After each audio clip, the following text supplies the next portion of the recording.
Kamu bangga Indonesia terkenal dengan alamnya yang indah? Simpan dulu kebanggaanmu. Faktanya, di balik indahnya Bali atau Raja Ampat, negara kita memegang gelar juara yang begitu memalukan. Kita adalah penyumbang sampah plastik ke laut terbesar kedua di dunia.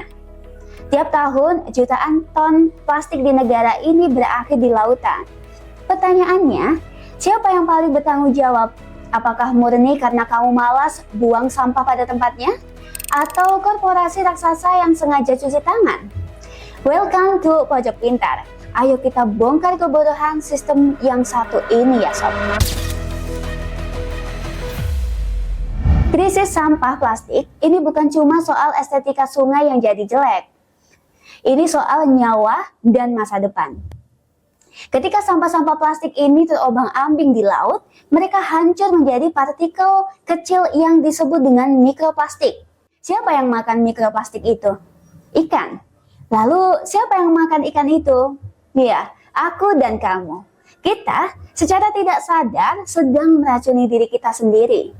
Masalahnya, setiap kali isu ini dibahas, yang selalu disalahkan adalah kebiasaan masyarakat. Narasi buanglah sampah pada tempatnya ya, itu terus digaungkan. Padahal, mau dibuang ke tempat sampah manapun, plastik sekali pakai itu tidak pernah bisa terurai di alam sampai kiamat sekalipun. Pemerintah sebenarnya sudah bikin aturan, ada larangan kantong plastik di minimarket dan supermarket di berbagai daerah. Tapi, coba lihat kenyataannya, itu cuma solusi kosmetik. Kenapa? Karena penyumbang sampah plastik terburuk di negara ini bukan sekedar kantong kresek, melainkan kemasan saset berlapis-lapis, alias multi-layer dari produk kebutuhan sehari-hari nih. Mulai dari sampo, kopi, sampai deterjen ya. Kemasan saset ini secara ekonomi tidak ada nilainya untuk didaur ulang oleh pemulung. Ujung-ujungnya pasti dibakar atau lari ke sungai. Ya, pemerintah sebenarnya punya aturan, Extended Producer Responsibility lewat Permen LHK nih. Aturan ini mewajibkan produsen untuk menarik kembali kemasan plastik mereka, tapi sebenarnya ya, realitanya implementasinya sangat lemah. Tanpa saksi yang jelas dan aturan itu cuma jadi macan kertas. Tanya saja pada nelayan di pesisir ya, hari ini saat mereka menarik jaring di laut, yang mereka dapatkan lebih banyak bungkus mie instan dan saset minuman sisa puluhan tahun yang lalu daripada ikan segar. Mereka yang hidupnya bergantung pada laut harus kehilangan mata pencaharian. Sementara perusahaan yang mencetak kemasan itu ya, ogang-angking kaki menikmati triliunan rupiah keuntungan di gedung bertingkat ibu kota. Disinilah letak ketidakadilannya.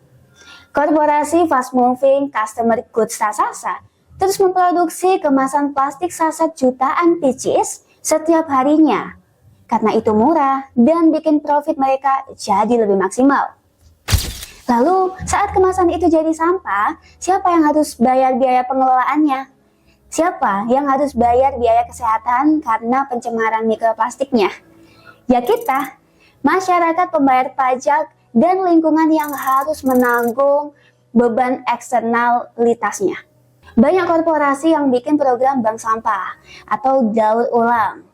Maaf, tapi sebagian besar itu cuma greenwashing.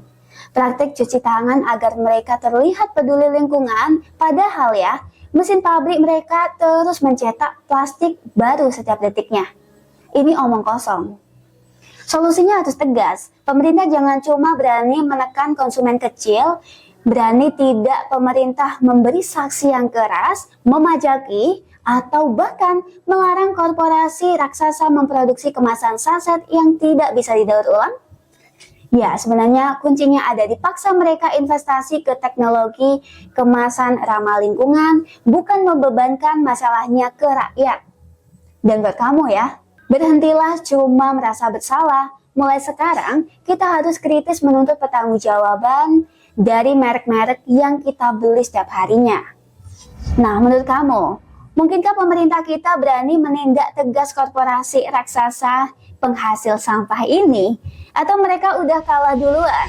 Tulis pendapat tajammu di kolom komentar. Jangan lupa like, share fakta ini biar makin banyak yang melek, dan subscribe Pojok Pintar.